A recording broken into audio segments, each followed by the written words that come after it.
Hello students. तो आज की जो हमारी वीडियो है उसका टॉपिक है फ्यूचर परफेक्ट कॉन्टिन्यूस टेंस। इसमें हम फ्यूचर परफेक्ट कॉन्टिन्यूस टेंस को समझेंगे कि उसका मीनिंग क्या है, उसकी पहचान क्या है और उसके अलग अलग सेंटेंसेस जो हैं उनके स्ट्रक्चर क्या हैं और कैसे हम ट्रांसलेट कर सकते हैं। ये जो है हमारा लास्ट टेंस है, 12th टेंस है ये, ठीक है। बाकी के जो 11 टेंसेस हैं उनकी वीडियो जो है पहले चैनल पे आ चुकी है। अगर आपको उनमें कोई डाउट है तो आप वो वीडियो जाके देख सकते हैं। लिंक जो है वो डिस्क्रिप्शन बॉक्स में आपको मिल जाएगा और बिल्कुल अच्छे से एक एक चीज जो है वहाँ पे अच्छे से एक्सप्लेन की है। तो मेरे को पूरी उम्मीद है, भरोसा है इस चीज़ का कि आपके जो भी डाउट होंगे तो उनकी हेल्प से वो क्लियर हो जाएंगे, क्योंकि ऑलमोस्ट एवरीथिंग मैंने वहाँ पे एक्सप्लेन करने की कोशिश की है। ऐसे ही इसमें हम करेंगे ताकि फ्यूचर परफेक्ट कॉन्टिन्यूस टेंस भी आपको अच्छे से समझ आ जाए और इसी के साथ जो हमारे टेंस हैं वो कंप्लीट हो जाएंगे। टेंस का टॉपिक जो है वो हमारा कंप्लीट हो जाएगा। तो ये है हमारा 12th टेंस जो कि है future perfect continuous tense, last tense है ये। तो सबसे पहले इसके मीनिंग की अगर बात करें तो यहाँ पे फ्यूचर परफेक्ट कॉन्टिन्यूस टेंस का मीनिंग क्या है। फ्यूचर का मतलब है वर्ब की फर्स्ट फॉर्म, परफेक्ट का मतलब है वर्ब की थर्ड फॉर्म और कॉन्टिन्यूस का मतलब है वर्ब की फिफ्थ फॉर्म। और वर्ब की फिफ्थ फॉर्म यानी वर्ब की first form plus I N G. First form के साथ अगर हम आईएनजी लगा देंगे तो वो जो हमारे पास वर्ब बनेगी वो क्या बन जाएगी, वर्ब की फिफ्थ फॉर्म। ठीक है, तो ये है हमारे पास इसका मीनिंग कि फ्यूचर मतलब वर्ब की फर्स्ट फॉर्म, परफेक्ट मतलब वर्ब की थर्ड फॉर्म और कॉन्टिन्यूस मतलब वर्ब की फिफ्थ फॉर्म। अब टेंस क्यों क्यों हम यहाँ पे वर्ब की फॉर्म को यूज करें, क्योंकि टेंस का जैसे मैंने बताया तो जो फर्स्ट वीडियो आई थी that is present indefinite tense, वहां पे मैंने टाइम और टेंस का जो रिलेशन है उनके बीच में जो एक थोड़ा सा डिफरेंस है कि जो बच्चे हैं वो इसको लेके थोड़े कंफ्यूज हो जाते हैं कि टेंस जो है वो भी टाइम बताता है, मतलब काल है, समय है। ठीक है, तो इसमें डिफरेंस क्या है वो मैंने उस वीडियो में अच्छे से एक्सप्लेन किया है। तो अगर आपने नहीं देखी तो जाके जरूर देखिएगा, आपको समझ आएगा कि हम टेंस क्यों यूज करते हैं और एक्चुअली मीनिंग क्या है टेंस का। तो यहाँ पे वर्ब की फॉर्म की हेल्प से ही हम क्या करते हैं, उनको चेंज करके टाइम ऑफ एक्शन रिप्रेजेंट करते हैं। दैट्स वाई हम टेंस को यूज कर रहे हैं। वहां पे मैंने अच्छे से एक्सप्लेन किया है। जो फर्स्ट वीडियो है वो है प्रेजेंट इंडेफिनिट टेंस की। तो यहाँ पे जो फ्यूचर है वो हमारे पास वर्ब की फर्स्ट फॉर्म के लिए है, परफेक्ट वर्ब की थर्ड फॉर्म के लिए, कॉन्टिन्यूस वर्ब की फिफ्थ फॉर्म के लिए। मतलब आने वाले टाइम के अंदर जो हम मतलब फ्यूचर की यानी भविष्य की जो हम बात करते हैं तो उसके लिए हम इन टेंसेस को यूज करते हैं। तो परफेक्ट कॉन्टिन्यूस टेंस का मतलब क्या है कि काम जो है हमारे पास वो स्टार्ट तो हो चुका है बट वो खत्म नहीं हुआ है, वो कंप्लीट नहीं हुआ है, वो फिनिश्ड नहीं हुआ है अभी। तो उसके लिए हम परफेक्ट कॉन्टिन्यूस टेंस की बात करें। और फ्यूचर है दैट मीन्स भविष्य में कोई काम शुरू हो चुका है लेकिन खत्म नहीं हुआ है, तो हम यूज करते हैं फ्यूचर परफेक्ट कॉन्टिन्यूस टेंस। ठीक है, तो यहाँ पे V1, तो सबसे पहले इन वर्ब की फॉर्म को हम थोड़ी सी देर बाद डिस्कस करेंगे, लेकिन पहला जो है वो है हमारे पास यहाँ पे हेल्पिंग वर्ब। तो पहले तीन जो वीडियोज आई हैं हमारे पास फ्यूचर की, फ्यूचर टेंसेस की, जैसे कि इंडेफिनिट है, कॉन्टिन्यूस है और परफेक्ट है, उनमें भी मैंने बताया है। और ये लास्ट है, इसमें भी बता रही हूँ आपको कि जो हेल्पिंग वर्ब है वो फ्यूचर में हम विल और शैल ही यूज करेंगे। हर एक में विल और शैल यूज करेंगे। और क्योंकि विल और शैल हेल्पिंग वर्ब भी है और साथ के साथ मॉडल वर्ब भी है, और यहाँ पे V1 की भी हमें रिक्वायरमेंट है, तो मॉडल वर्ब के साथ हमें जो फर्स्ट फॉर्म ही यूज करनी है और फ्यूचर के लिए भी हमें V1 चाहिए। तो V1 हम जो है वो यूज करेंगे हैव को। ठीक है, तो ये हमें हैव से मिलेगा जो कि फर्स्ट फॉर्म है हमारे पास। उसके बाद V3 जो है वो हम बी की थर्ड फॉर्म से लेंगे, दैट इज बीन, क्योंकि हैव के जस्ट बाद हम जो है V3 ही यूज करते हैं, उसके बाद हम थर्ड फॉर्म ही यूज करते हैं। और क्योंकि परफेक्ट है तो उसके लिए भी हमें थर्ड फॉर्म की जरूरत है। तो दोनों ही कंडीशन को सेटिस्फाई करने के लिए हम क्या करेंगे, बी की जो थर्ड फॉर्म है बीन उसको यूज करेंगे। लास्ट है हमारे पास V5, वो है वर्ब की फर्स्ट फॉर्म प्लस ING, और ये हमें मिलेगी मेन वर्ब से, जो हमारे सेंटेंस के ऊपर डिपेंड करेगी कि उसके अंदर हमारी क्रिया कैसी है, कौन सी है, क्या काम हो रहा है, उसके अकॉर्डिंग जो हमारी वर्ब मिलेगी उसको हम बोलते हैं मेन वर्ब। तो उसकी फर्स्ट फॉर्म के साथ ING लगा के हम यूज करेंगे, जिसको हम बोलते हैं V5। ठीक है, तो मेनली ये सारी चीजें जो है हम फ्यूचर परफेक्ट कॉन्टिन्यूस के अंदर यूज करेंगे। हेल्पिंग वर्ब जो है वो हमारी रहेगी विल और शैल, जहाँ पे शैल है वो हम यूज करते हैं I और V के साथ। अगर हमारा सब्जेक्ट जो है कर्ता कार्य को करने वाला, अगर वो आई और वी है तो हम क्या यूज करेंगे, शैल यूज करेंगे। और अगर अदर देन अपने पास क्या है, आई और वी है,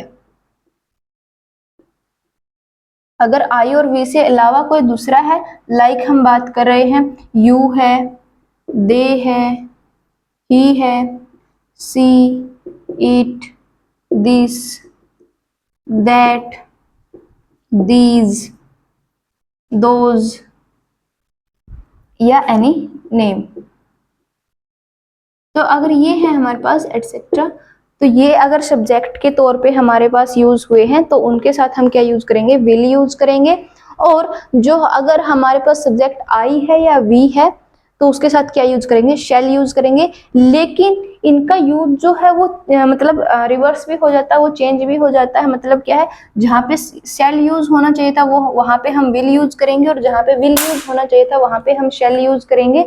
तो उसका जो है वो कुछ पार्टिकुलर कंडीशंस हैं जहाँ पे हम आई और वी के साथ विल यूज करते हैं और बाकी सभी के साथ शैल यूज करते हैं।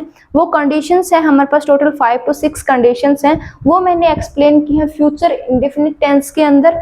तो अगर आपको जानना है कि हम कहाँ पे आई और वी के साथ विल या और बाकी सभी के साथ शैल यूज कर सकते हैं, तो वहाँ पे वो वीडियो जाके आप देख सकते हैं। वहाँ पे कंप्लीट एक्सप्लेनेशन मैंने उसकी दी है कि कौन सी वो कंडीशंस हैं जहाँ पे हम उनको यूज कर सकते हैं और क्या फिर सेंस जो है अपने पास सेंटेंस की सेंस निकलेगी। तो अगर आपको कहीं पे भी आई और वी के साथ विल और बाकी सभी के साथ शैल दिखाई दे तो उसमें बिल्कुल भी ये डाउट नहीं करना है कि ये सेंटेंस गलत हो सकता है या यहाँ पे कोई मिस्टेक हुई है, क्योंकि वो भी यूज हो सकती हैं, वो हमारे पास रूल है। और स्पेशली जब आप मॉडल्स को स्टडी करते हो, मॉडल वर्ब्स को स्टडी करते हो, तो वहाँ पे विल शैल आपको मिलती हैं। और विल और शैल के जब रूल आप स्टडी करते हो तो वहाँ पे आपको मिलता है कुछ पर्टिकुलर रूल्स, जहाँ शैल यूज होना चाहिए था वहाँ पे हम विल यूज करेंगे, और जहाँ पे विल यूज होना चाहिए था वहाँ पे हम शैल यूज करेंगे। तो वो कंप्लीट एक जो एक्सप्लेनेशन है वो मैंने जो फ्यूचर की फर्स्ट वीडियो थी that is future indefinite tense, वहाँ पे एक्सप्लेन की है। तो अगर आपने नहीं देखी है तो आप वो जाके जरूर देखिएगा, ताकि आपको समझ आए कि हम कब कब आई और वी के साथ विल और बाकी के सभी के साथ शैल यूज कर सकते हैं। और अगर अपने पास नॉर्मल कंडीशंस की, नॉर्मल सेंस की अगर हम बात करें हैं, देन तो हम यूज करेंगे आई और वी के साथ शैल और बाकी सभी के साथ विल। ठीक है, तो ऐसे ये हमारे पास हेल्पिंग वर्ब यूज होती हैं। कब कौन सी यूज होगी वो मैंने बता दी, वो डिपेंड करता है हमारे सब्जेक्ट के ऊपर।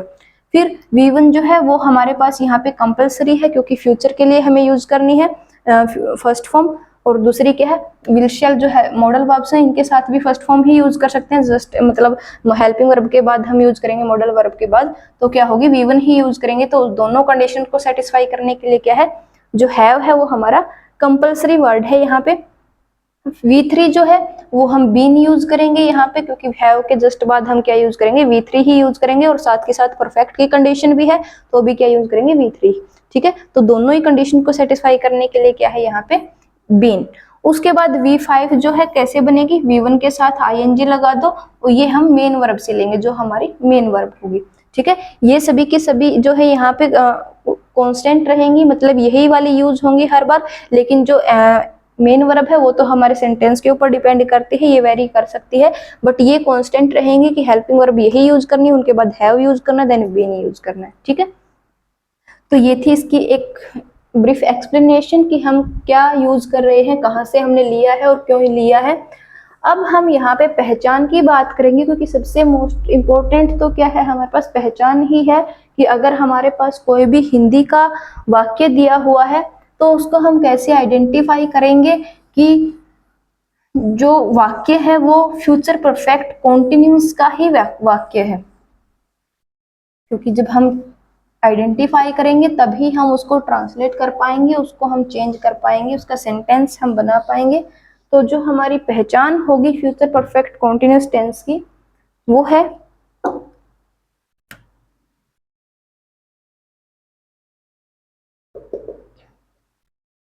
वाक्य के अंत में से रहा होगा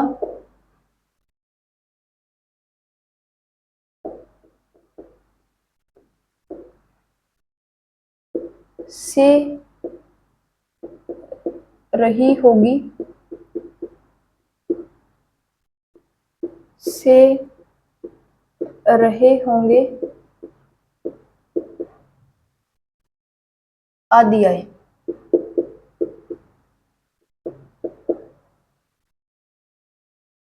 तो यहाँ पे वाक्य के अंत में यदि से रहा होगा, से रहे होंगे या से रही होगी, इनमें से कुछ आता है तो क्या है वो फ्यूचर परफेक्ट कॉन्टिन्यूअस टेंस है, क्योंकि फ्यूचर की पहचान है लास्ट में होगा, होगी या होंगे, ये आता है। उसके साथ अब वो कौन सा टेंस है उसका, उसके अकॉर्डिंग इसकी जो पेयरिंग वर्ड है वो चेंज हो जाते हैं। तो यहाँ पे आया है से रहा होगा, से रही होगी या से रहे होंगे, तो ये क्या बन जाएगा, फ्यूचर परफेक्ट कॉन्टिन्यूअस टेंस। मतलब से रहा होगा, से रहा का मतलब कोई काम है वो कभी से स्टार्ट हुआ है, किसी टाइम से स्टार्ट हुआ है, लेकिन अभी तक वो कंप्लीट नहीं हुआ है। और यही मैंने बताया था कि फ्यूचर परफेक्ट टेंस को हम क्यों यूज करते हैं, क्योंकि जो काम है फ्यूचर के अंदर स्टार्ट तो हो चुका है बट अभी तक उसका कंप्लीशन जो है वो नहीं हुआ है, तो उसी के लिए इस टेंस को हम यूज करते हैं। तो यही इसकी पहचान जो बताती है, से रहा होगा मतलब से जो है यहाँ पे किसी टाइम को रिप्रेजेंट करा, अभी किसी पर्टिकुलर टाइम पे कोई काम है वो स्टार्ट हो चुका है लेकिन अभी तक वो कंप्लीट नहीं हुआ है। ठीक है, तो यहाँ पे ये क्या है हमारे पास इसकी पहचान है, और इसी पहचान के ऊपर बेस्ड हम आइडेंटिफाई कर सकते हैं कि जो वाक्य हमारे पास दिया गया है वो फ्यूचर परफेक्ट कॉन्टिन्यूअस टेंस का ही है। यहाँ पे एक चीज आपको ध्यान में रखनी है, जो से हमने लगाया है साथ में, ये से बिल्कुल साथ में नहीं आता है, ये तो सिर्फ इसकी पहचान में लिखा है, बट से जो है हमें वाक्य के बीच में मिलता है। हर बार जब भी मैंने परफेक्ट कॉन्टिन्यूअस टेंस करवाया है, चाहे वो प्रेजेंट का करवाया है, चाहे वो मैंने पास्ट का करवाया है या अभी फ्यूचर का कर रहे हैं, तो हर बार मैंने बताया है कि ये सिर्फ पहचान के लिए हमने लिखा है साथ में कि से रहा होगा, ये आते हैं वाक्य के अंदर, लेकिन जो से है वो बीच में आता है और रहा होगा, रही होगी या रहे होंगे लास्ट में आते हैं। जैसे मोहन सुबह से पत्र लिख रहा होगा। मोहन सुबह से पत्र लिख रहा होगा, तो ये आ गया से और लास्ट में आ गया रहा होगा। तो यही मैंने बताया था कि से रहा होगा तो मिलेगा सेंटेंस के अंदर, वाक्य के अंदर, लेकिन से बीच में मिलेगा, टाइम के साथ मिलेगा कि कब से जो काम है वो शुरुआत हुई है उसकी, और रहा होगा, रही होगी या रहे होंगे जो है वो लास्ट में मिलेगा। ठीक है, तो ऐसे हम उसको आइडेंटिफाई कर सकते हैं। अगर हमें से रहा होगा, से रही होगी या से रहे होंगे तो है मिले, तो हमें समझ जाना है कि वो फ्यूचर परफेक्ट कॉन्टिन्यूअस टेंस है। ठीक है, अब इसके आगे 4 सेंटेंस हैं और चारों सेंटेंस के लिए 4 स्ट्रक्चर हैं हमारे पास, ताकि उनकी हेल्प से हम जो है जो वाक्य हमारे पास जैसा भी दिया हुआ है उसको हम ट्रांसलेट कर सकें अच्छे से, सही तरीके से। तो जो पहला हमारे पास टाइप है वो है अफर्मेटिव या सिंपल सेंटेंस।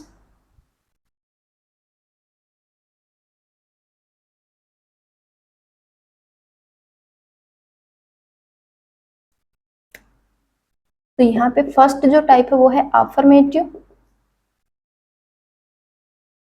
या सिंपल सेंटेंस।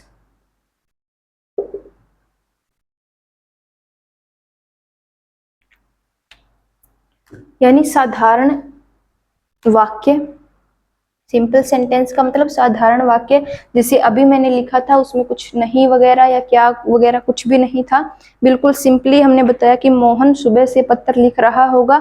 तो ऐसे जो वाक्य होते हैं उनको हम बोलते हैं सिंपल सेंटेंस, अफर्मेटिव सेंटेंस या फिर साधारण वाक्य।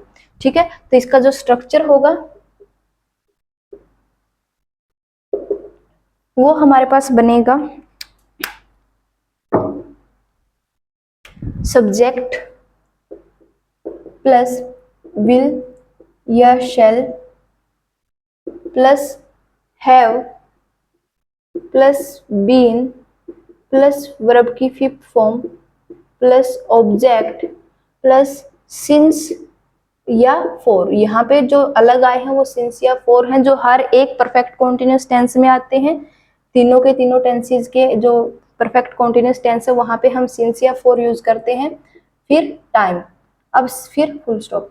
अब सिंस या फॉर हमने क्यों यूज किए हैं? सिंस या फॉर हमने इसलिए यूज करे हैं क्योंकि यहाँ पे हमारे पास जो वाक्य होता है उसमें टाइम दिया होता है। जब जैसा मैंने बताया ना अभी कि जो कोई काम है वो किसी टाइम के ऊपर शुरू तो हो चुका है लेकिन वो खत्म नहीं हुआ है, ठीक है। तो परफेक्ट कॉन्टिन्यूअस टेंस हमें यही बताता है, इनकम्प्लीशन ऑफ वर्क हमें बताता है कि काम जो है शुरू तो हो चुका है बट कंप्लीट नहीं हुआ है। अब वो कब की बात कर रहे हैं वो हमारे पास टेंस की टाइप के ऊपर डिपेंड करता है। प्रेजेंट यानी अभी वर्तमान काल की हम बात करेंगे, वर्तमान काल के अंदर कोई काम शुरू हो चुका है लेकिन खत्म नहीं हुआ है। ऐसे ही पास्ट में है तो पास्ट के काम की बात कर रहे हैं हम, पास्ट में कोई काम शुरू हुआ था लेकिन खत्म नहीं हुआ था जबकि हम बात कर रहे हैं ऐसे ही फ्यूचर का, ठीक है। तो यहाँ पे सिंस या फॉर जो है बेसिकली टाइम की वजह से हमने यूज किए हैं कि यहाँ पे हमारे पास टाइम दिया हुआ होता है कि जो काम है वो किसी एक टाइम के ऊपर शुरू हुआ था लेकिन अभी खत्म नहीं हुआ है, तो उस टाइम के लिए हम यूज करते हैं सिंस या फॉर। बट अब यहाँ पे क्योंकि सिंस या फॉर यानी दो ऑप्शन है हमारे पास, आइदर हम सिंस यूज कर सकते हैं और हम फॉर यूज कर सकते हैं। तो यहाँ पे हम कब सिंस यूज करेंगे और कब फॉर यूज करेंगे वो डिपेंड करता है हमारे टाइम के ऊपर। टाइम जो है अगर वो फिक्स है, फिक्स टाइम है, जैसे फिक्स टाइम लाइक ये जो सिंस या फॉर का यूज है ये भी मैंने हर एक परफेक्ट कॉन्टिन्यूअस टेंस में बताया है अच्छे से, बिल्कुल use of for use of since ऐसे लिख के बताया है। तो अगर आपने वो अच्छे से देखना है तो आप पीछे वाली वीडियो जो है परफेक्ट कॉन्टिन्यूअस की, चाहे वो प्रेजेंट परफेक्ट कॉन्टिन्यूअस चाहे future perfect sorry past perfect continuous, वहां पे देख सकते हैं। अभी यहाँ पे मैं आपको बता रही हूँ कि फिक्स टाइम कौन सा होता है, हम सिंस कब यूज कर सकते हैं। तो फिक्स टाइम जैसे हमारे पास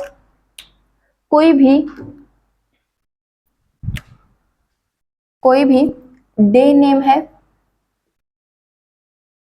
डेज नेम के साथ, मंथ्स नेम के साथ, भी हमें पता है किसी पर्टिकुलर डे पे जैसे संडे है, मंडे है ऐसे, या किसी पर्टिकुलर मंथ में जैसे कोई जनवरी में, फरवरी में, दिसंबर में, ऐसे कहीं पे कोई काम स्टार्ट हुआ मतलब पक्का है वो, फिक्स है वो चीज, तब हम यूज करेंगे सिंस। जैसे डे नेम है, उसके बाद मंथ्स नेम है, उसके बाद ईयर नेम है।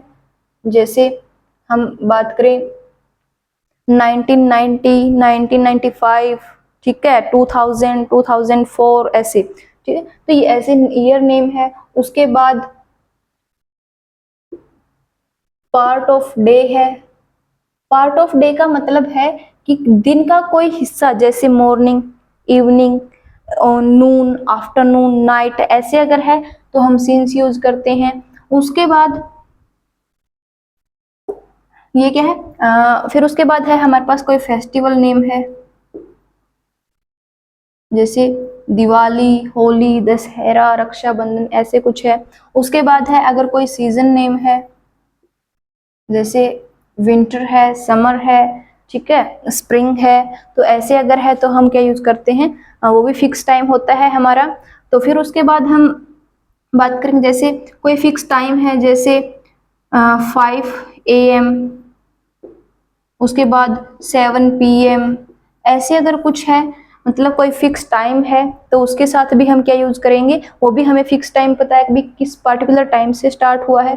उसके बाद अगर ओ क्लॉक, जैसे हम कह दें 8 o'clock, ऐसे ओ क्लॉक वाले हैं तब भी हम क्या यूज करेंगे, उसके लिए भी हम फिक्स टाइम उसको मानते हैं। तो फिक्स टाइम जो भी है हमारे पास उसके साथ हम क्या यूज करेंगे, सिंस यूज करेंगे। मतलब अगर हमें एक पर्टिकुलर फिक्स टाइम का पता कि एग्जैक्टली कब जो काम है वो स्टार्ट हुआ है, ठीक है, तो उसको हम बोलते हैं फिक्स टाइम। और अगर फिक्स टाइम है तो उसके लिए हम क्या यूज करेंगे, सिंस। तो फिक्स टाइम कौन से हो सकते हैं ये मैंने बताया, जैसे डेज नेम है, मंथ्स नेम है, ईयर नेम है, पार्ट ऑफ डे है, फेस्टिवल नेम है, सीजन नेम है, या कोई पर्टिकुलर टाइम है, ऐसे ओ क्लॉक वाले हैं। या एक और यहाँ पे रहता है जैसे हम बात करें लास्ट नाइट, ऐसा कुछ है, तो इनके साथ हम क्या यूज करेंगे, इनके साथ हम यूज करते हैं सिंस, क्योंकि ये फिक्स टाइम है। तो जैसे मैंने बताया कि जो सिंस या फॉर हम क्यों यूज करते हैं, क्योंकि हमारे पास टाइम दिया हुआ होता है। तो अब टाइम अगर हमारा फिक्स है, हमें पक्का पता है कि हमारा जो काम है कब से स्टार्ट हुआ है, तो तब हम क्या यूज करेंगे, सिंस। और वो सिंस मतलब कुछ पक्के काम को हम मतलब कौन से हो सकते हैं, वो कौन से टाइम हो सकते हैं वो मैंने यहाँ पे लिख दिया है, ठीक है। तो इनके साथ हम क्या यूज करेंगे, सिंस, जैसे since Monday, since January, since 2015, since morning, ऐसे सिंस दिवाली, सिंस विंटर, ऐसे, ठीक है। तो ये हम यूज करते हैं सिंस इनके साथ। उसके बाद अगर जो टाइम है, अगर जो टाइम है वो नॉट फिक्स है, टाइम इज नॉट फिक्स्ड, तो उसके साथ हम क्या यूज करेंगे, उसके साथ हम यूज करेंगे यहाँ पे 4। इसके साथ हम क्या यूज करेंगे, 4 यूज करेंगे। तो यहाँ पे नॉट फिक्स टाइम की अगर हम बात करें कि अगर हमारा जो टाइम है वो फिक्स नहीं है, मतलब हमें पता है कि काम कभी से स्टार्ट हुआ था, लेकिन एग्जैक्टली नहीं पता है कि एग्जैक्टली कब स्टार्ट हुआ था, सिर्फ एक नॉर्मल सा क्राइटेरिया है कि कुछ दिन पहले, कुछ महीने पहले, बहुत दिन पहले, ठीक है, कई दिन पहले, ऐसे अगर हम बात करें तो उसको हम बोलते हैं टाइम इज नॉट फिक्स्ड। हमारा जो समय है वो हमें पक्का नहीं पता है कि एग्जैक्टली कब स्टार्ट हुआ है, तो उसके लिए हम 4 यूज करते हैं। एग्जाम्पल है जैसे कौन से टाइम को हम बोलते हैं कि वो पक्का नहीं, फिक्स नहीं है, जैसे हम बोल दें मैनी डेज, ये कह लो मैनी मिनट्स, पहले स्मॉल यूनिट से स्टार्ट करते हैं, many minutes, many hours, many days, many months,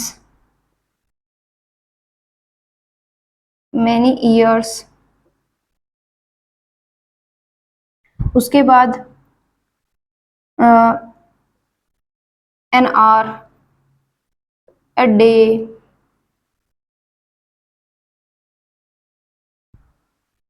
many week भी आ जाएगा यहाँ पे, ठीक है। तो यहाँ पे फिर a day, a week,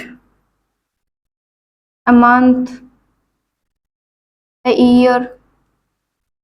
उसके बाद हमारे पास जैसे a long time,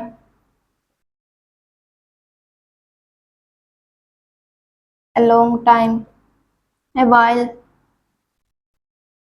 उसके बाद जैसे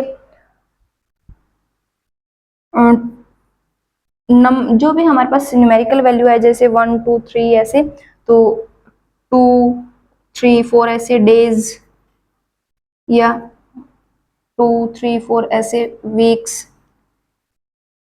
तो ऐसे 2 3 4 ऐसे सीजन। मतलब सीजन का कोई नाम नहीं है, हम दो मौसमों की बात कर रहे हैं, या कह लो भी हम कह रहे हैं 3 सीजन से, 4 सीजन से, ऐसे। तो अगर ऐसे हैं हमारे पास, अब मैनी की जगह पे सेवरल भी आ सकता है, सेवरल,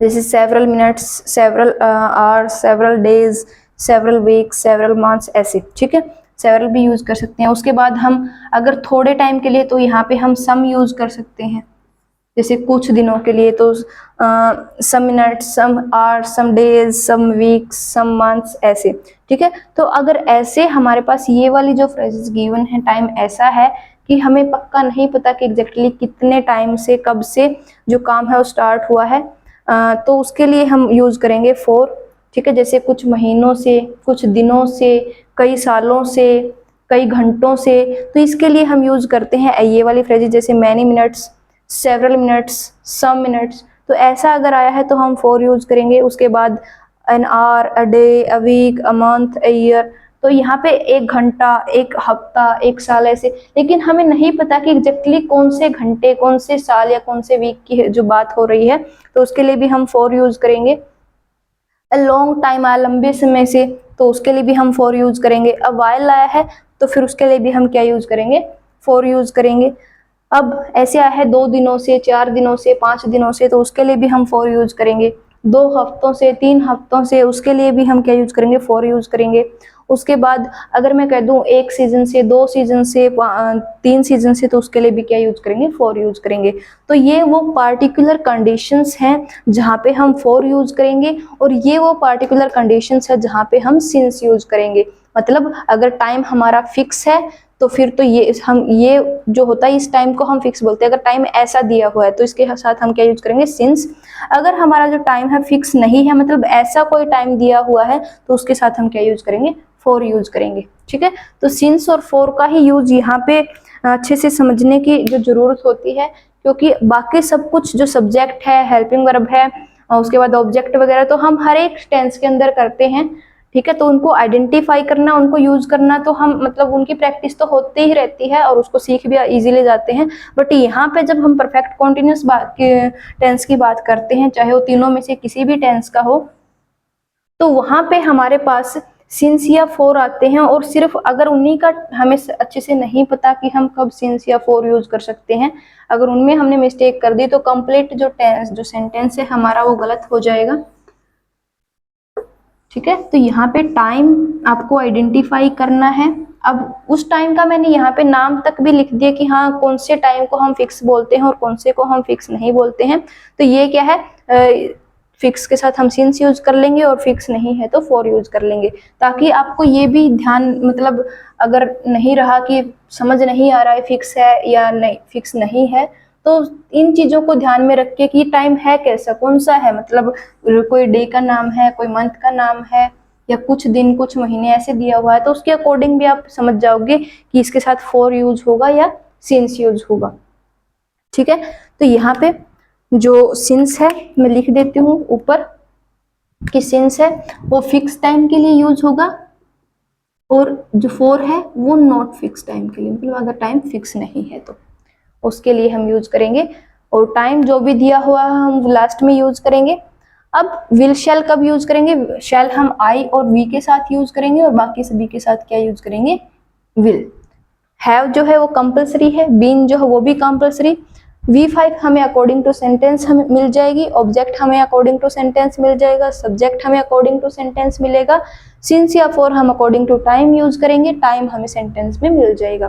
ठीक है, तो ऐसे हम इन जो भी सारे के सारे टर्म्स हैं उनको आइडेंटिफाई करेंगे और उनको आइडेंटिफाई करने के बाद जस्ट हमें क्या करना है, स्ट्रक्चर के अकॉर्डिंग हमें पुट कर देना है और उसको सोल्व कर लेना है। ठीक है, तो अब यहाँ पे है एक एग्जाम्पल की हेल्प से हम समझेंगे। जैसे अभी मैंने लिखा था मोहन सुबह से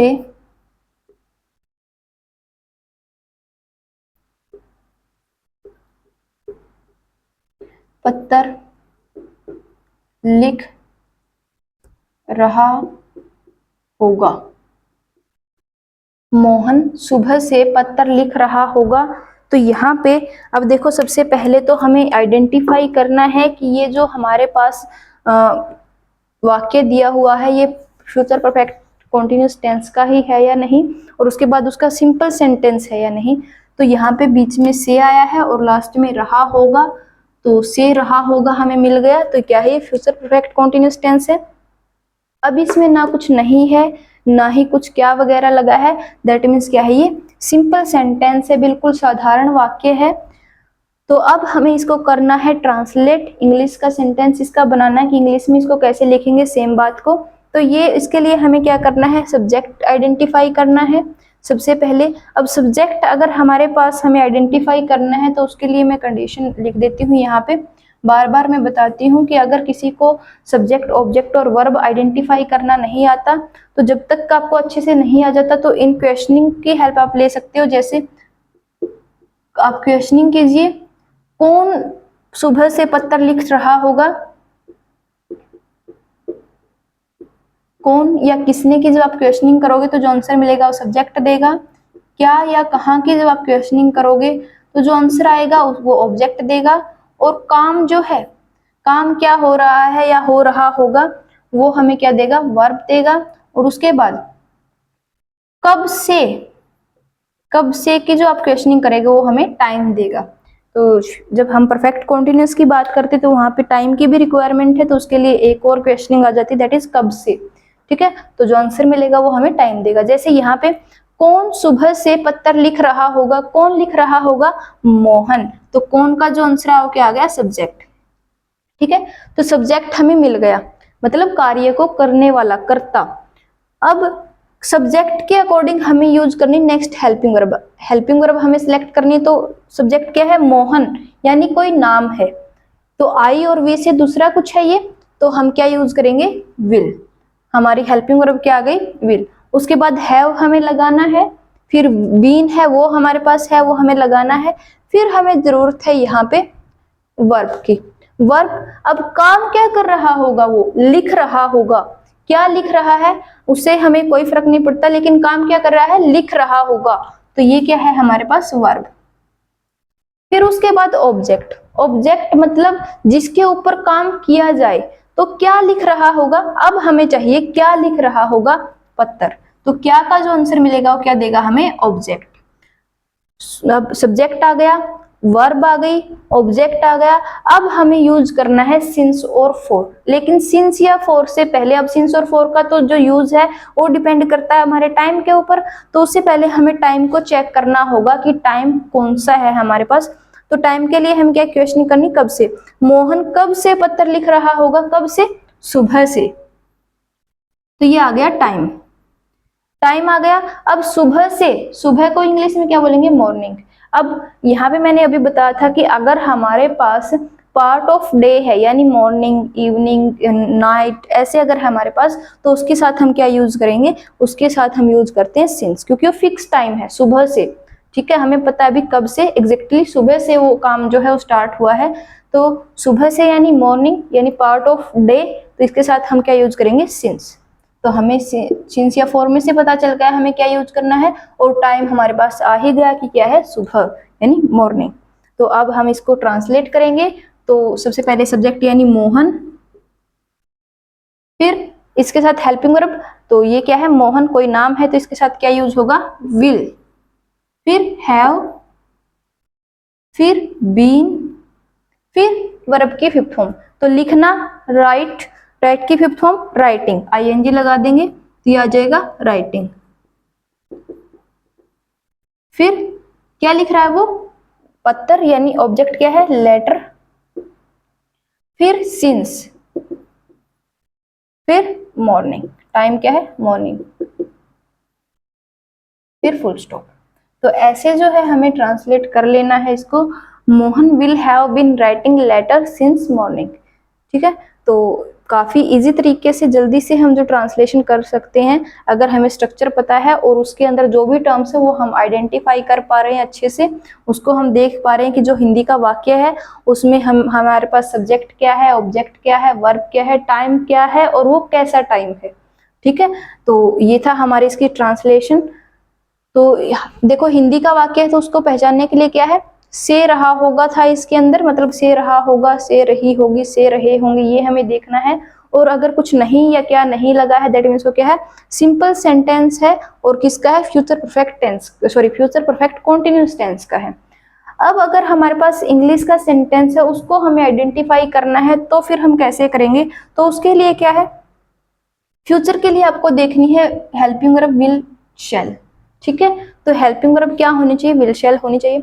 परफेक्ट के लिए अब यहाँ पे होनी चाहिए have plus V3, have plus V3, यानी हैव जो V1 हमें दे रहा है, हमने परफेक्ट के अंदर भी यूज किया था फ्यूचर परफेक्ट में कि will shell plus have plus V3। अब V3 हम बी की यूज करें क्योंकि यहाँ पे हमने मेन वर्ब की तो फिफ्थ फॉर्म यूज की है, तो हैव प्लस V3 यानी बीन, हैव प्लस बीन। फिर कॉन्टिन्यूअस के लिए V5 यानी फिफ्थ फॉर्म। तो अगर ये वाला स्ट्रक्चर है, विल या शैल जो हेल्पिंग वर्ब है वो यूज हुई, उसके बाद हैव, फिर उसके बाद बीन, फिर उसके बाद वर्ब की फिफ्थ फॉर्म, और इसमें कोई नोट वगैरह नहीं लगा है, और जो विल शैल है वो सब्जेक्ट के बाद लगे हैं, दैट मीन्स वो क्या है, फ्यूचर परफेक्ट कॉन्टिन्यूअस टेंस का अफर्मेटिव या सिंपल सेंटेंस है। ठीक है, तो ऐसे आप इसको आइडेंटिफाई कर सकते हो। अगर कुछ एरर है तो इसकी हेल्प से ही आप क्या कर सकते हो, उसको सही कर सकते हो, करेक्ट कर सकते हो। तो ये था इसके एग्जाम्पल। एक और एग्जाम्पल हम यहाँ पे कर लेते हैं।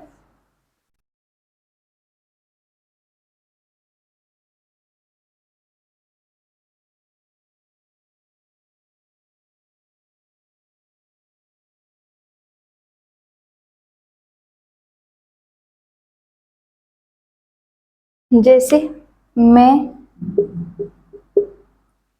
कई महीनों से, मैं कई महीनों से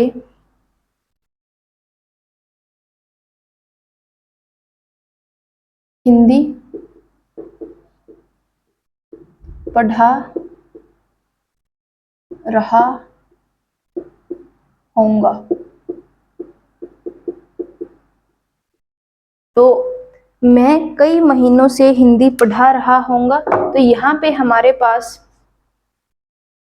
सबसे पहले तो ये आ गया से रहा होऊंगा। होऊंगा क्योंकि जब सब्जेक्ट खुद के लिए यूज करता है, मतलब जो बोल रहा है वो खुद ही के लिए यूज करता है, तो यहाँ पे क्या है, हम होऊंगा वर्ड जो है वो यूज करते हैं, अदरवाइज तो से रहा होगा ये ही होते हैं। तो यहाँ पे से रहा होऊंगा दैट मीन्स क्या है, फ्यूचर परफेक्ट कॉन्टिन्यूस टेंस है, लास्ट में तो गा ही आया है दैट मीन्स फ्यूचर है। से रहा होऊंगा तो फ्यूचर परफेक्ट कॉन्टिन्यूस टेंस है, ठीक है। अब यहाँ पे ना कुछ नहीं है, ना ही कोई क्या वगैरह है, मतलब क्वेश्चनिंग भी नहीं की जा रही है, ना ही कोई नकारात्मकता दिखाई जा रही है, दैट मीन्स क्या है, ये फ्यूचर परफेक्ट कॉन्टिन्यूस टेंस का अफर्मेटिव सिंपल सेंटेंस है। अब इसमें हम क्या करेंगे, इसको हमें इंग्लिश में कन्वर्ट करना है कि क्या इसका सेंटेंस बनेगा। तो उसके लिए हमें चाहिए सबसे पहले सब्जेक्ट। सब्जेक्ट के लिए हमें क्वेश्चनिंग करनी है, कौन कई महीनों से हिंदी पढ़ा रहा होगा, कौन पढ़ा रहा होगा, मैं। तो ये आ गया हमारे पास सब्जेक्ट। फिर हमें चाहिए helping verb. Helping verb will या शैल में से यूज करनी, तो सब्जेक्ट क्या है, मैं यानी आई, और आई के साथ हम क्या यूज करेंगे, शैल। तो हेल्पिंग वर्ब हमारी आ गई शैल। फिर हैव हमें यूज करना ही है क्योंकि कंपलसरी है। फिर बीन हमें यूज करना है। फिर हमें चाहिए मेन वर्ब, ठीक है। तो अब वो कई महीनों से हिंदी क्या कर रहा है, पढ़ा रहा है, काम क्या कर रहा है, वो पढ़ा रहा है। तो ये आ गई हमारे पास वर्ब, तो वर्ब भी आ गई। उसके बाद हमारे पास ऑब्जेक्ट चाहिए, तो मैं कई महीनों से क्या पढ़ा रहा होऊंगा, क्या पढ़ा रहा होऊंगा, क्या का जो आंसर आएगा क्या है, ऑब्जेक्ट। तो ये हिंदी यानी ऑब्जेक्ट आ गया। तो अब सब्जेक्ट आ गया, ऑब्जेक्ट आ गया, वर्ब। उसके बाद हमें चाहिए सिंस या फॉर, लेकिन सिंस या फॉर तो हमें यूज करने हैं अकॉर्डिंग टू टाइम। तो उससे पहले हमें टाइम देखना है कि टाइम क्या है इसमें। तो मैं कब से हिंदी पढ़ा रहा होऊंगा, कब से, कई महीनों से। तो ये क्या आ गया इसके अंदर, टाइम। कई महीने यानी मैनी मंथ्स। मैनी मंथ्स अभी मैंने लिखा था कि मैनी मंथ्स, मतलब एग्जैक्टली नहीं पता कि कितने महीनों से, कौन से महीनों से वो हिंदी है वो पढ़ा रहा होगा। तो इसके लिए हम क्या यूज करेंगे, ये है मैनी मंथ्स, तो इसके लिए हम क्या यूज करेंगे, फॉर। अभी मैंने लिखा भी था कि अगर ऐसे हमारे पास टाइम है तो हम क्या यूज करेंगे, फॉर। तो उसके अंदर हमने लिखा था मैनी मंथ्स, तो टाइम अब की बार हमारा मैनी मंथ्स वाला ही है, तो हम क्या यूज करेंगे, फॉर। तो सिंस या फॉर में से हम यूज करेंगे फॉर। टाइम हमारा है मैनी मंथ्स। तो सारी चीजें जो हमें मिल गई, अब इसको ट्रांसलेट करेंगे तो ये आ जाएगा आई, फिर शैल, फिर हैव, फिर बीन, फिर पढ़ाना टीच, और फिफ्थ फॉर्म टीचिंग, टीचिंग, फिर हिंदी, फिर फॉर, फिर मैनी मंथ्स या सेवरल मंथ्स, फिर फुल स्टॉप, ठीक है। तो ऐसे जो है हम इसको ट्रांसलेट कर पाएंगे। ध्यान में रखना है कि सब्जेक्ट कैसा है उसके अकॉर्डिंग आपको हेल्पिंग वर्ब मिल जाएगी। उसके बाद आपको टाइम का ध्यान में रखना है ताकि आप सिंस या फॉर का सही यूज कर सको, और जस्ट फिर तो आपको सब्जेक्ट इसके स्ट्रक्चर के अनुसार उसको पुट ही करना है, और जो ट्रांसलेशन आपकी हो जाएगी सेंटेंस की। तो ये था हमारा simple sentence of future perfect continuous tense. Next है हमारे पास नेगेटिव सेंटेंस, उसमें सिर्फ नॉट यूज हो जाएगा हमारे पास नेगेटिव के लिए, मतलब नकारात्मक वाक्य। तो नकारात्मकता के लिए हम यहाँ पे यूज करेंगे नॉट, और नोट है वो हमेशा जो हेल्पिंग वर्ब होती है उसके जस्ट बाद यूज होगा, या यू कह सकते हैं कि जो थर्ड पोजीशन होती है हमारे सेंटेंस की उसमें उसी जगह पे यूज होगा वो। तो नेक्स्ट है हमारे पास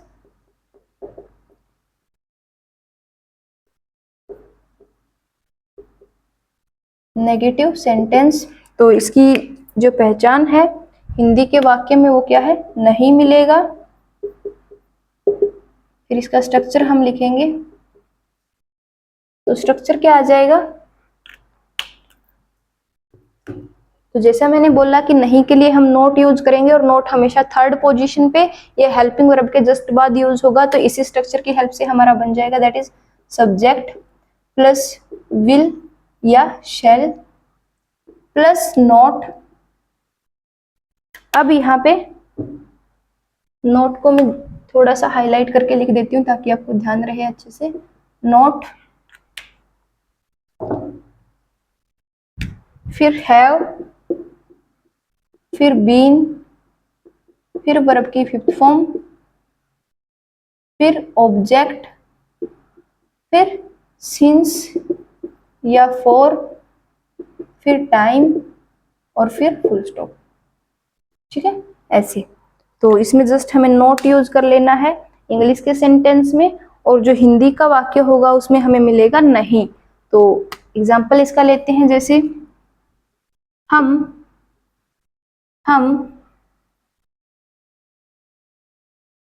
दिवाली से, हम दिवाली से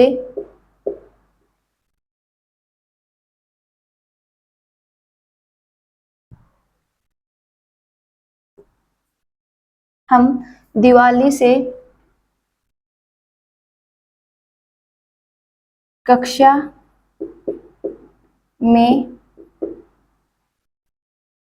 पढ़ रहे,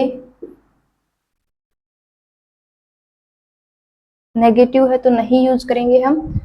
तो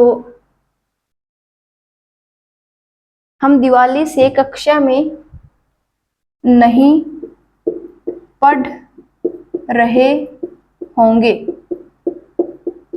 तो हम दिवाली से कक्षा में नहीं पढ़ रहे होंगे, तो यहाँ पे हमारे पास नहीं आ गया, दैट मीन्स क्या है, नेगेटिव सेंटेंस है। और से रहे होंगे है तो क्या है, नेगेटिव सेंटेंस किसका है, फ्यूचर परफेक्ट कॉन्टिन्यूअस टेंस का नेगेटिव सेंटेंस है। अब इसको हमें करना है ट्रांसलेट। तो ट्रांसलेट के लिए हमें सबसे पहले क्या करना है, सब्जेक्ट चाहिए। तो सब्जेक्ट को हमें आइडेंटिफाई करना है। तो क्वेश्चनिंग क्या करनी है, कौन दिवाली से कक्षा में नहीं पढ़ रहे होंगे, कौन, हम। तो ये आ गया सब्जेक्ट। उसके बाद हमें यूज करना है हेल्पिंग वर्ब। तो हेल्पिंग वर्ब हमें यूज करनी है अकॉर्डिंग टू सब्जेक्ट। तो सब्जेक्ट है हम यानी वी, तो वी के साथ हम क्या यूज करेंगे, शैल। तो हेल्पिंग वर्ब हमारी आ गई शैल। उसके बाद नॉट हमें यूज करना है क्योंकि नेगेटिव है। फिर हैव हमें यूज करना है, बीन यूज करना है। उसके बाद है हमारे पास वर्ब की फॉर्म। तो यहाँ पे हम दिवाली से कक्षा में क्या कर रहे, काम क्या कर रहे थे, पढ़ रहे थे। तो ये क्या है हमारे पास, वर्ब। ठीक है, तो फिर हमें वर्ब आ गई हमारे पास कि काम क्या हो रहा था, पढ़ रहे थे। उसके बाद सॉरी, पढ़ रहे होंगे, फ्यूचर की बात करें तो होंगे आएगा। तो क्या कर रहे होंगे, पढ़ रहे होंगे। तो यहाँ पे वर्ब हमारी आ गई पढ़ना। उसके बाद क्या है, ऑब्जेक्ट। ऑब्जेक्ट तो यहाँ पे जैसे मैंने बोला कि या तो हम क्या की क्वेश्चनिंग करेंगे या तो हम कहाँ की करेंगे। तो अकॉर्डिंग टू हमें सेंटेंस यूज करना कि सेंस किस में अच्छी निकल रही है उसकी। तो हम दिवाली से क्या में नहीं पढ़ रहे होंगे करेंगे तो क्या है, सेंस, जो हमारी सेंस हो गलत हो जाएगी, खराब हो जाएगी। तो इससे अच्छा हम यूज करें, हम दिवाली से कहाँ नहीं पढ़ रहे होंगे, कहाँ नहीं पढ़ रहे होंगे, कक्षा में। तो ये आ गया हमारे पास ऑब्जेक्ट। ठीक है, तो सब्जेक्ट आ गया, जो हेल्पिंग वर्ब है वो आ गई, जो वर्ब है वो आ गई, ऑब्जेक्ट आ गया। अब हमें यूज करना है सिंस या फॉर में से कोई। तो सिंस या फॉर में से यूज करना है तो उसके लिए हमें देखना होगा टाइम। तो टाइम के लिए हमें क्वेश्चनिंग करनी है कब से। तो हम कब से कक्षा में नहीं पढ़ रहे होंगे, कब से, दिवाली से। तो ये आ गया हमारे पास टाइम। तो हम कब से कक्षा में नहीं पढ़ रहे होंगे, दिवाली से। तो ये हमारे पास टाइम है। और दिवाली यानी कोई फेस्टिवल नेम है, और अभी मैंने बताया था कि कोई फेस्टिवल नेम है तो हम क्या यूज करेंगे, सिंस। ठीक है, तो यहाँ पे सिंस या फॉर में से क्या यूज करेंगे, सिंस यूज करेंगे। टाइम हमारे पास आ गया दिवाली। ठीक है, तो सारी चीजें जो है हमें मिल गई जो भी चाहिए थी। अब इसमें पुट करके हम क्या कर लेंगे, इसको ट्रांसलेट कर लेंगे। तो ये आ जाएगा हम यानी वी शैल, फिर नॉट, हैव, फिर बीन, फिर पढ़ना यानी हम खुद से पढ़ रहे हैं तो हम यूज करेंगे रीड, और रीड की fifth form reading. Reading in class, object क्या है, क्लास, कक्षा में यानी in class. We shall not have been reading in class. फिर सिंस दिवाली, और दिवाली क्योंकि हमारे पास नाउन है, एक फेस्टिवल का नाम है, तो हम क्या यूज करेंगे, इसका कैपिटल रखेंगे जो डी है उसको। तो दिवाली, फिर फुल स्टॉप। तो ऐसे हम इसको ट्रांसलेट करेंगे। तो ध्यान में रखना है कि सब्जेक्ट कैसा है, और उसके अकॉर्डिंग आपको हेल्पिंग वर्ब यूज कर लेनी है। और नोट जो है वो जस्ट आफ्टर हेल्पिंग वर्ब आपको यूज करना है नेगेटिव सेंटेंस में। और फिर आपको सिंस या फॉर का यूज करते समय ध्यान में रखना कि आपका टाइम क्या है, कैसा है, ठीक है, ताकि आप इसका यूज जो हो सही से कर सको और आपका जो सेंटेंस है वो गलत ना बने। तो ये था हमारा इसका एक एग्जाम्पल। तो इसमें अगर आपको आइडेंटिफाई करना है कि ये फ्यूचर परफेक्ट कॉन्टिन्यूस टेंस का ही सेंटेंस है, तो उसमें क्या करना है, आपको चेक करना है कि हेल्पिंग वर्ब विल शैल होनी चाहिए जो कि सब्जेक्ट के बाद लगेंगी। अगर नेगेटिव है सब्जेक्ट के बाद विल शैल, उसके बाद नोट होना चाहिए और उसके बाद have plus been plus V5। यहाँ तक का स्ट्रक्चर आपको ध्यान में रखना है कि सब्जेक्ट के बाद विल शैल, फिर उसके बाद नोट, क्योंकि नेगेटिव है ये, अगर नोट नहीं लगा है सीधा है तो फिर वो सिंपल बन जाएगा। तो यहाँ पे विल शैल के बाद नोट, नोट के बाद हैव, देन बीन और फिर V5 यानी मेन वर्ब की फिफ्थ फॉर्म। तो अगर ये वाला स्ट्रक्चर है तो क्या है, वो नेगेटिव सेंटेंस है किसका, फ्यूचर परफेक्ट कॉन्टिन्यूस का, ठीक है। तो ये था इसका एग्जाम्पल। अब हम करेंगे इसका नेक्स्ट एग्जाम्पल।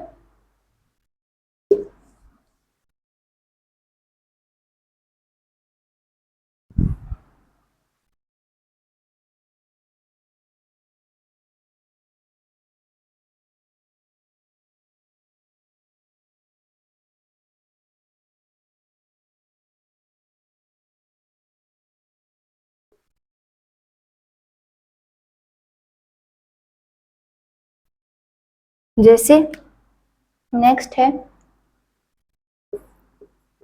नेताजी 1 घंटे से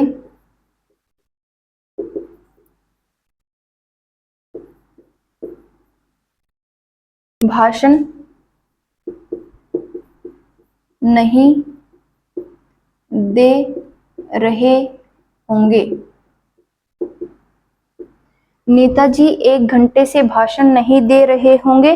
तो यहाँ पे हमारे पास सबसे पहले तो जैसे नहीं आया है, दैट मीन्स क्या है, ये नेगेटिव सेंटेंस है, और से रहे होंगे आया है, दैट मीन्स क्या है, नेगेटिव सेंटेंस तो है लेकिन किसका, फ्यूचर परफेक्ट कॉन्टिन्यूस टेंस का नेगेटिव सेंटेंस है। तो इसको हमें ट्रांसलेट करना है। तो आइडेंटिफाई तो हमने कर लिया कि ये कैसा सेंटेंस और किसका है, तो ये तो हमें मिल गया। अब इसका स्ट्रक्चर हमारे पास है, अब इसके अकॉर्डिंग हमें इसको ट्रांसलेट करना है। तो सबसे पहले हमें चाहिए सब्जेक्ट।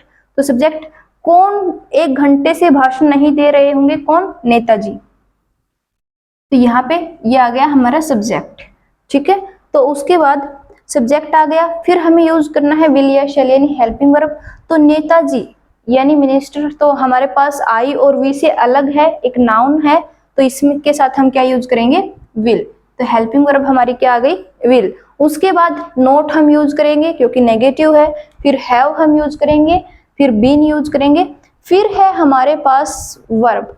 अब भाषण देना, काम क्या हो रहा है, भाषण दे रहे हो, तो भाषण देने के लिए ये कंप्लीट भाषण देना, ये एक कंप्लीट वर्ब आएगी। तो ये क्या है हमारे पास, वर्ब। उसके बाद क्या दे रहे हैं, वो भाषण दे रहे हैं, तो अकेला जो भाषण होगा, भाषण देना वर्ब है, अकेला जो भाषण है वो क्या है, ऑब्जेक्ट। तो क्या दे रहे, क्या नहीं दे रहे होंगे, वो भाषण तो ऑब्जेक्ट है, काम क्या करे, भाषण नहीं दे रहे, ठीक है। तो ये क्या है, इसकी वर्ब है। अब हमें टाइम देखना, क्योंकि सिंस या फॉर यूज करना है, तो सिंस या फॉर के लिए हमें चाहिए टाइम। तो नेताजी कब से भाषण नहीं दे रहे होंगे, कब से, 1 घंटे से, तो ये क्या आ गया इसका टाइम। तो टाइम है हमारे पास 1 घंटे से यानी एन आर। एन आर अगर हम यूज करते हैं, तो अभी मैंने लिखा था कि एन आर हमें नहीं पता एग्जैक्टली कौन से घंटे की बात कर रहे हैं, वो सुबह का, शाम का, दोपहर का, रात का, कौन से घंटे की बात कर रहे हैं। तो ये क्या है, हमारे पास जो टाइम है वो फिक्स नहीं है, तो एन आर हम यूज करेंगे, और एन आर है क्योंकि फिक्स टाइम नहीं है तो हम इसके साथ क्या यूज करेंगे, फोर, ठीक है। तो इसके साथ हमारे पास फोर यूज होगा। टाइम हमें मिल गया 1 घंटा। तो सारी की सारी जो टर्म थी हमारे स्ट्रक्चर के अकॉर्डिंग वो हमें मिल गई। अब जस्ट हमें इसके अकॉर्डिंग पुट करके सोल्व कर लेना, इसको ट्रांसलेट करना है। तो सबसे पहले सब्जेक्ट यानी नेताजी यानी मिनिस्टर, फिर विल, फिर नॉट, फिर हैव, फिर बीन, फिर भाषण देना, डिलीवर करना, डिलीवरिंग, फिर स्पीच, फिर फोर, फिर एन आर, ऐसे आपको कर लेना है। Minister will not have been delivering speech for an hour, ठीक है। तो जस्ट आपको आइडेंटिफाई करना है। अगर हर एक चीज आपको समझ आ गई कि आप सब्जेक्ट क्या है, ऑब्जेक्ट क्या है, टाइम कैसा है, और उसके अकॉर्डिंग हमें हेल्पिंग वर्ब कौन सी यूज करनी है, टाइम के अकॉर्डिंग सिंस या फॉर कब कौन सा यूज करना है, तो फिर तो ट्रांसलेशन जो है काफी इजी है। तो ये था इसका एग्जाम्पल सेकंड। तो अब हम करेंगे नेक्स्ट सेंटेंस जो है that is interrogative sentence.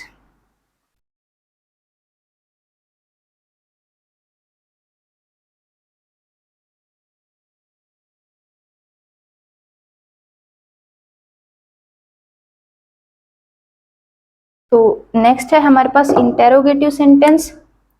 Interrogative sentence यानी प्रश्नवाचक वाक्य। तो प्रश्नवाचक वाक्य की पहचान क्या है कि इसमें क्वेश्चनिंग की जाती है, और क्वेश्चनिंग जब हम करते हैं तो क्या लगा के क्वेश्चनिंग की जाती है, और लास्ट में मिलता है क्वेश्चन मार्क। ये इसकी पहचान है हिंदी के वाक्य की। और इसका स्ट्रक्चर जो बनेगा वो काफी इजी है।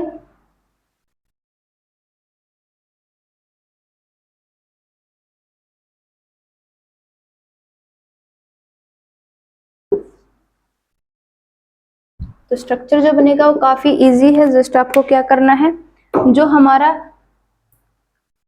सिंपल सेंटेंस वाला स्ट्रक्चर है उसमें हेल्पिंग वर्ब को आगे लिख लेना है और सब्जेक्ट को हेल्पिंग वर्ब की जगह पे, और कुछ भी नहीं करना है, बाकी सब कुछ एज इट इज रहेगा। और लास्ट में जो फुल स्टॉप है उसकी जगह पे आपको यूज करना है क्वेश्चन मार्क, क्योंकि नेगेटिव सॉरी इंटेरोगेटिव है ये, ठीक है। तो इसमें हम चेंज करेंगे, आ जाएगा यहाँ पे नीचे लिख देती हूँ मैं विल या शैल, फिर उसके बाद सब्जेक्ट, फिर उसके बाद हैव, फिर बीन, फिर वर्ब की फिफ्थ फॉर्म, फिर ऑब्जेक्ट, फिर सिंस या फॉर, फिर टाइम, और उसके बाद क्वेश्चन मार्क, ठीक है। तो विल या शैल, फिर सब्जेक्ट, फिर हैव, फिर बीन, फिर V5, फिर ऑब्जेक्ट, फिर सिंस या फॉर, फिर time and then question mark. तो ये इसकी ट्रांसलेशन है, सॉरी स्ट्रक्चर है। सिर्फ क्या करना है, जो सिंपल वाला है उसमें सब्जेक्ट और हेल्पिंग वर्ब की जगह को एक दूसरे के साथ बदल देना है, बाकी स्ट्रक्चर एज इट इज रहेगा। और क्योंकि इंटेरोगेटिव है तो लास्ट में क्वेश्चन मार्क लगाना है, ठीक है। यहाँ पे एग्जाम्पल हम करेंगे, जैसे क्या लड़के सोमवार से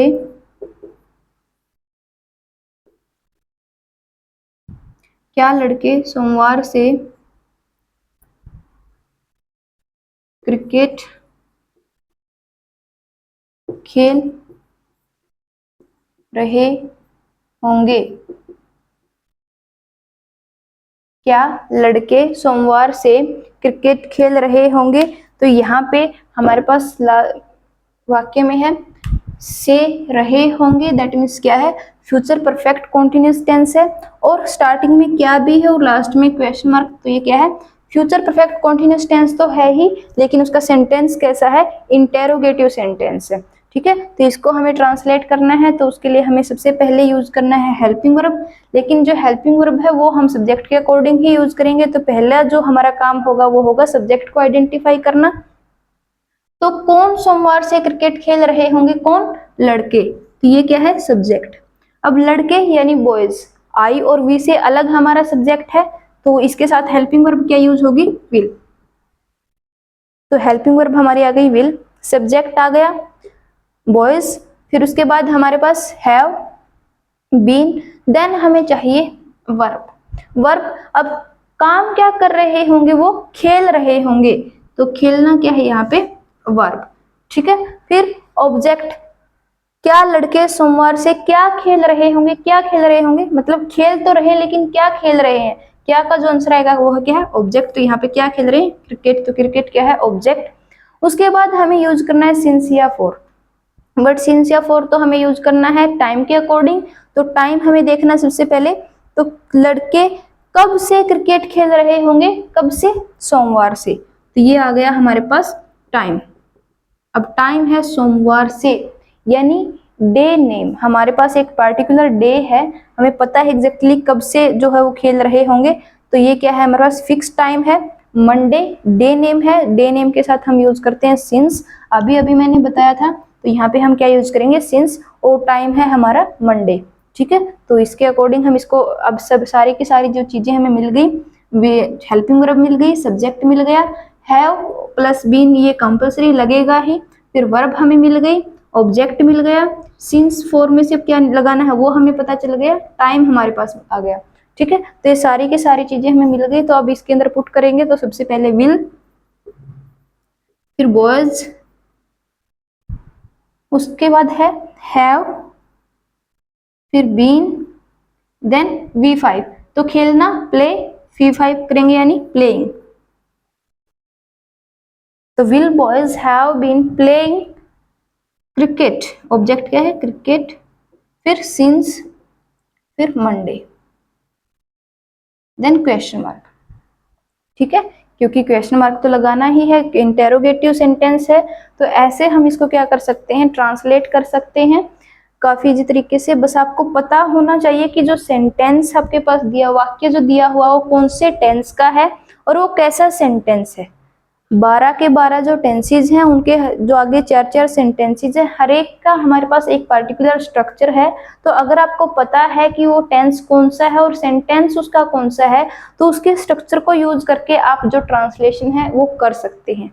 ठीक है, तो ये था हमारे पास इंटेरोगेटिव सेंटेंस। अब यहाँ पे अगर आपको आइडेंटिफाई करना है, तो हिंदी वाला मैंने बता दिया कि क्या होगा, स्टार्टिंग में क्या और लास्ट में क्वेश्चन मार्क मिलेगा, और वो फ्यूचर परफेक्ट कॉन्टिन्यूअस टेंस का ही है, उसके लिए से रहे होंगे, से रहा होगा, से रही होगी, ऐसे हमें देखना है। तो ये अगर मिल जाए तो क्या है वो फ्यूचर परफेक्ट कॉन्टिन्यूअस टेंस का इंटेरोगेटिव सेंटेंस है। ओके, अब नेक्स्ट है हमारे पास, अगर इंग्लिश का सेंटेंस दिया हुआ है तो हम कैसे आइडेंटिफाई करेंगे कि वो फ्यूचर परफेक्ट कॉन्टिन्यूअस टेंस का ही इंटेरोगेटिव सेंटेंस है।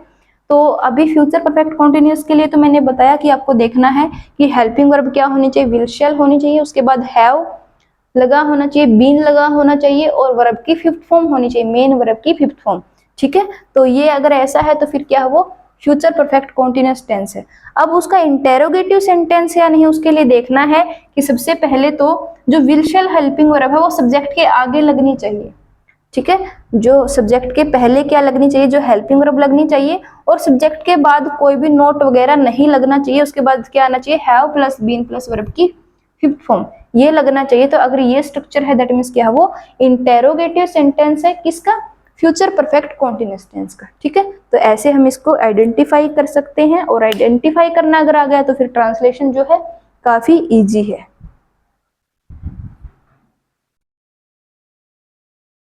तो ये था इसका एक एग्जाम्पल और कर लेते हैं, तो उसके बाद जो है एक सेंटेंस और रह जाएगा हमारे पास, दैट इज नेगेटिव इंटेरोगेटिव।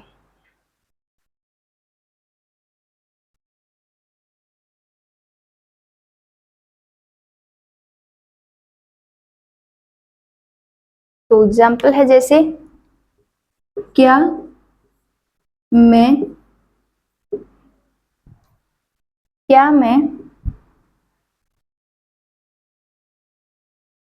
5 दिनों से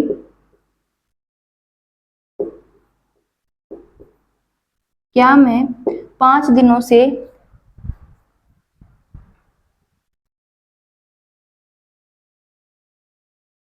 गाना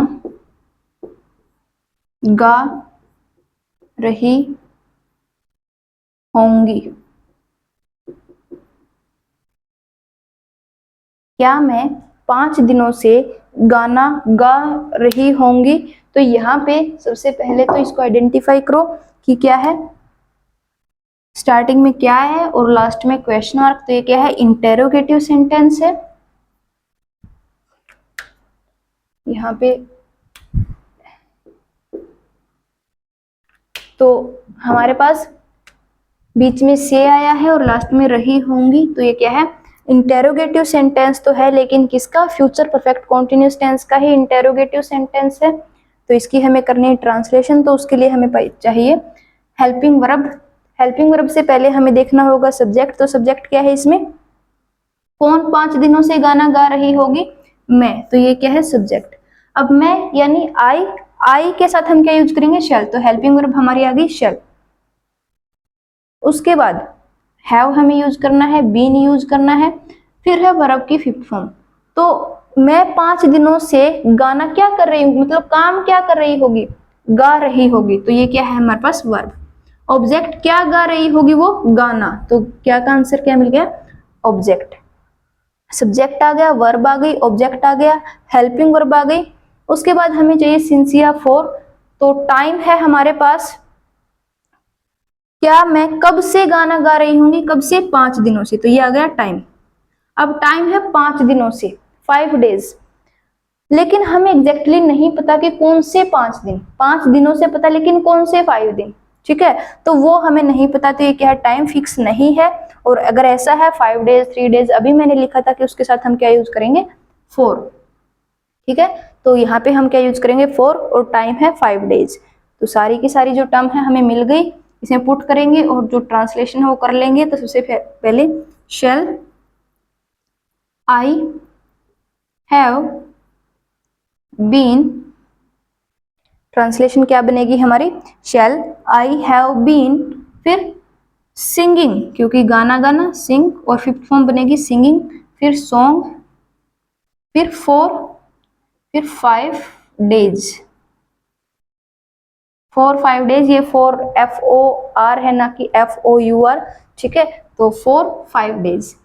तो यहाँ पे ये हमारी जो ट्रांसलेशन है बन जाएगी। काफी इजीली हमने यहाँ पे ट्रांसलेट कर लिया। तो छोटे छोटे से स्टेप हैं, अगर आप उनको ध्यान में रखोगे तो आसानी से जो टेंसेस हैं वो आपको आ जाएंगे। तो ये था हमारा इंटेरोगेटिव सेंटेंस, जो कि थर्ड टाइप है सेंटेंस की, किसकी? फ्यूचर परफेक्ट कॉन्टिन्यूस की। और अब हमारे पास लास्ट टाइप है सेंटेंस की, that is future perfect continuous tense का fourth sentence, that is in negative interrogative sentence.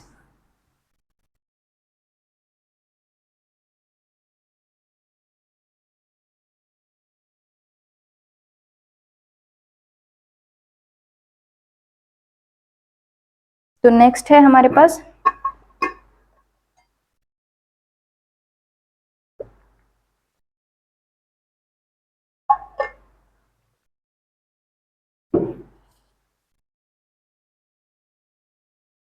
Fourth sentence, that is negative interrogative sentence, जिसमें क्वेश्चनिंग भी की जाए और नेगेटिविटी भी दिखाई जाए। तो ये क्या है? Negative interrogative sentence. इसकी हिंदी की पहचान है कि वाक्य में क्या भी मिलेगा, नहीं भी मिलेगा, और क्वेश्चन मार्क भी मिलेगा। तो इसकी पहचान है, अगर नेगेटिव इंटेरोगेटिव सेंटेंस है तो उसमें क्या भी मिलेगा, नहीं भी, और लास्ट में क्वेश्चन मार्क भी। और अगर वो फ्यूचर परफेक्ट कॉन्टिन्यूअस टेंस का ही नेगेटिव इंटेरोगेटिव है तो क्या मिलेगा? से रहा होगा, से रही होगी, से रहे होंगे, ऐसे। ठीक है, तो स्ट्रक्चर क्या बनेगा?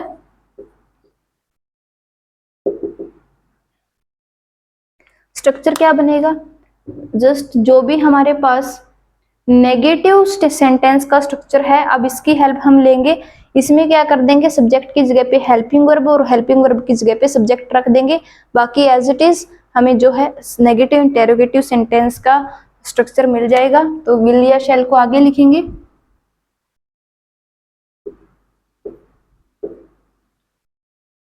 फिर सब्जेक्ट, फिर नोट,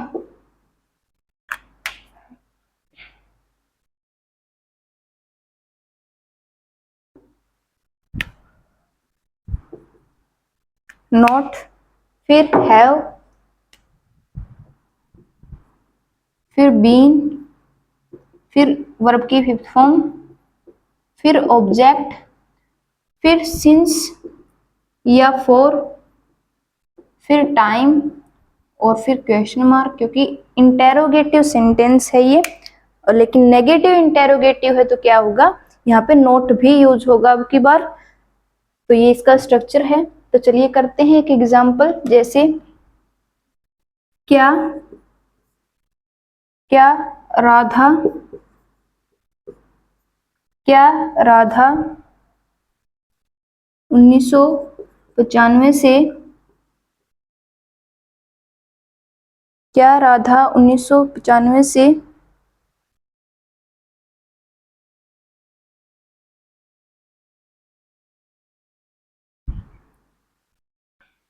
अंग्रेजी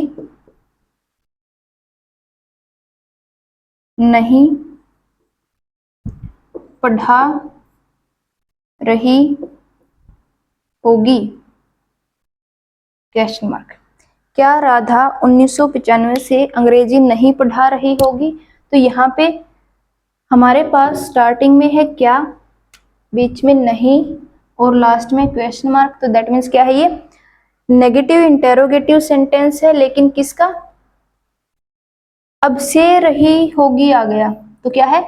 नेगेटिव इंटेरोगेटिव सेंटेंस तो है, लेकिन किसका? फ्यूचर परफेक्ट कॉन्टिन्यूस टेंस का नेगेटिव इंटेरोगेटिव सेंटेंस है। तो इसको ट्रांसलेट करने के लिए हमारे पास स्ट्रक्चर ये वाला है। तो सबसे पहले हमारे पास जरूरत है हमें हेल्पिंग वर्ब की, बट हेल्पिंग वर्ब हम ऐसे नहीं निकाल सकते, तो पहले हमें क्या निकालना होगा? सब्जेक्ट। तो कौन 1995 से अंग्रेजी पढ़ा रही होगी? कौन? राधा। तो ये आ गया सब्जेक्ट। अब राधा सब्जेक्ट कैसा है? एक नाम है, यानी एक नाउन है, तो उसके साथ हम क्या यूज करेंगे? विल। तो ये आ जाएगा, हेल्पिंग वर्ब हमारी विल आ गई, सब्जेक्ट राधा, फिर नॉट क्योंकि नेगेटिव है, फिर हैव, फिर बीन, फिर हमें चाहिए वर्ब की फिफ्थ फॉर्म। तो वर्ब की फिफ्थ फॉर्म के लिए हमें चाहिए वर्ब की फर्स्ट फॉर्म। तो काम क्या नहीं कर रही होगी? वो क्या काम नहीं कर रही? पढ़ा नहीं रही। ये आ गया वर्ब। ठीक है, अब काम किसके के ऊपर नहीं हो रहा? अंग्रेजी के ऊपर, अंग्रेजी नहीं पढ़ा रही हो। ठीक है, तो क्या राधा 1995 से क्या नहीं पढ़ा रही होगी? अंग्रेजी। ये आ गया ऑब्जेक्ट, सब्जेक्ट आ गया, हेल्पिंग वर्ब आ गई, ऑब्जेक्ट आ गया, वर्ब आ गई। अब हमारे पास रहता है सिंस और फॉर में से, तो उसके लिए हमें चाहिए टाइम। तो कब से वो अंग्रेजी नहीं पढ़ा रही होगी? कब से? 1995 से। तो ये टाइम आ गया। अब 1995 जो है वो है एक साल का नाम, ईयर नेम। ईयर नेम जब भी आता है तो हम यूज करते हैं वो एक, मतलब एग्जैक्टली हमें पता है कब से? 1995 से, पक्का पता है, फिक्स टाइम है। तो ईयर नेम जब भी आता है वो फिक्स टाइम माना जाता है, और फिक्स टाइम के साथ हम क्या यूज करेंगे? सिंस। ठीक है, तो सिंस हम यूज करेंगे, टाइम है 1995। तो सारी की सारी जो टर्म है हमें मिल गई। तो चलिए करते हैं पुट। तो सबसे पहले विल, फिर राधा, क्योंकि राधा एक नाम है तो कैपिटल रखेंगे इसका फर्स्ट लेटर। तो विल राधा, नोट, फिर हैव, फिर बीन। अब पढ़ाना, टीच, फिफ्थ फॉर्म बनाएंगे टीचिंग, टीचिंग, फिर इंग्लिश, फिर सिंस, फिर 1995, देन क्वेश्चन मार्क। तो will Radha not have been teaching English since 1995। तो ऐसे हम जो है ट्रांसलेशन है कर सकते हैं। तो काफ़ी इजी तरीके से ये हो जाएगा, बिल्कुल भी मुश्किल नहीं है, बिल्कुल आसान है। अगर आप इसकी प्रैक्टिस करते हो डेली बेसिस पे, तो स्टार्टिंग में आपको थोड़ी सी परेशानी आएगी आइडेंटिफिकेशन के अंदर, लेकिन अगर एक बार आपको ये कॉन्सेप्ट अच्छे से समझ आ गया तो लाइफ टाइम आप नहीं भूलोगे और हर जगह आपको काम में आएगा ये। तो ये थी इसकी ट्रांसलेशन। अब आइडेंटिफिकेशन अगर करनी है तो फ्यूचर परफेक्ट कॉन्टिन्यूस टेंस को कैसे आइडेंटिफाई करेंगे ये मैंने बार बार बता दिया।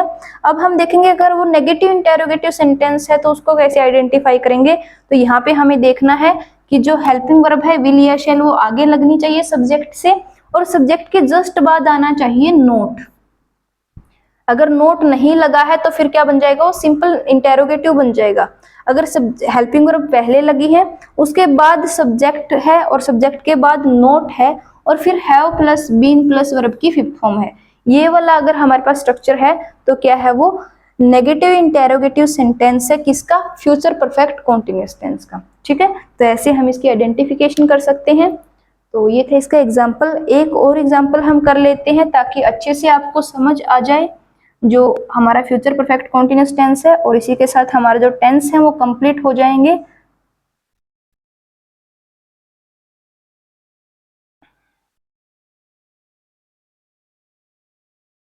एग्जाम्पल है हमारे पास,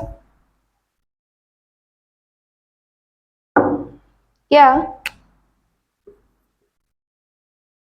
मैं क्या मैं कुछ दिनों से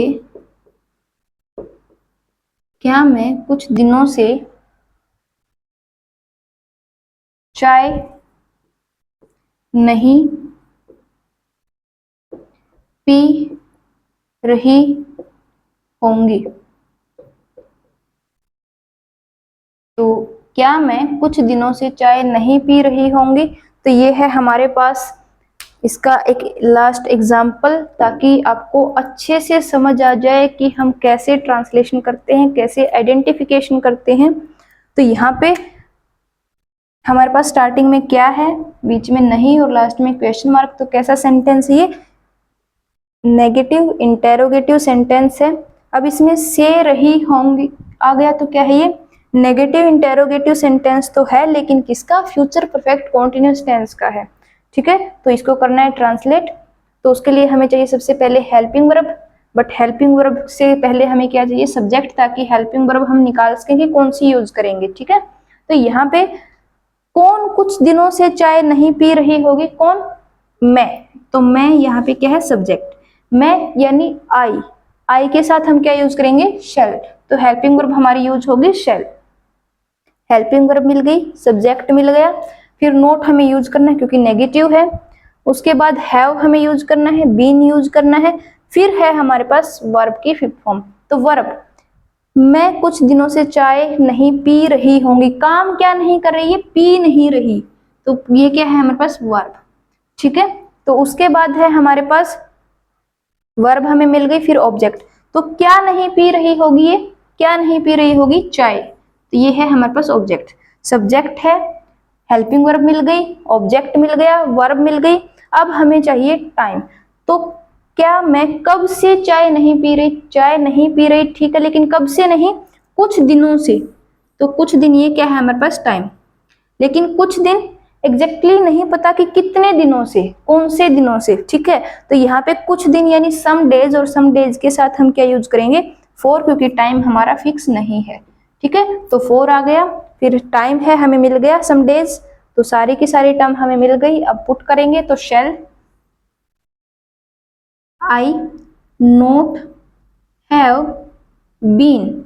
अब देखो यहाँ पे पीने के लिए वैसे तो हम यूज करते हैं ड्रिंक, बट जब हम चाय की यानी जब हम एक हॉट ऑब्जेक्ट की बात करते, गर्म कोई ऑब्जेक्ट है जो पी रहे हैं या खा रहे हैं, तो उसके लिए हम क्या यूज करेंगे? गर्म चीज के लिए हम यूज करते हैं टेक, क्योंकि उसको हम एकदम से नहीं पीते, उसका हम थोड़ा थोड़ा हिस्सा करके जो है वो इनटेक करते हैं, अंदर लेते हैं। तो उसके लिए हम क्या यूज करेंगे? टेक। तो take first form, fifth form बनाएंगे टेकिंग। तो shall I not have been taking, फिर टी, फिर फॉर, क्योंकि कुछ दिन हैं तो यहाँ पे क्या आ जाएगा? टाइम फिक्स नहीं है, तो for some days, then question mark. ठीक है, तो shall I not have been taking tea for some days. तो ऐसे जो है हम इसकी ट्रांसलेशन कर सकते हैं। तो ये था इसका एग्जाम्पल, और इसी के साथ जो हमारा फ्यूचर परफेक्ट कॉन्टिन्यूस टेंस है वो कंप्लीट हो गया, और साथ ही साथ कंप्लीट हो गए हमारे टेंसेस। ठीक है, 12 के 12 जो टेंसेज है वो हमने कंप्लीट कर लिए। हर एक टेंस को, उसके अंदर का हर एक कॉन्सेप्ट जो है अच्छे से समझने की कोशिश की। तो उम्मीद है ये सारे के सारी जो भी वीडियोज हैं, इसके साथ इसी को मिला के हमारे पास टोटल 12 वीडियोज हो जाएंगी टेंसेज की। तो ये सारी की सारी वीडियोज आपके लिए काफी ज्यादा यूजफुल रही होंगी, हेल्पफुल होंगी। ठीक है, और जो भी कोई डाउट था वो क्लियर हो गया होगा, और जो टेंसेज है वो आपको अच्छे से समझ आ गए होंगे। तो मिलते हैं नेक्स्ट वीडियो में नेक्स्ट टॉपिक के साथ, और उसको भी ऐसे ही अच्छे से करेंगे। ठीक है, ताकि आपको जो कॉन्सेप्ट है वो अच्छे से समझ आए, क्योंकि अगर आपको कॉन्सेप्ट समझ आ गया तो फिर जो कॉन्सेप्ट है, जो भी टॉपिक है, आपको लाइफ टाइम याद रहेगा।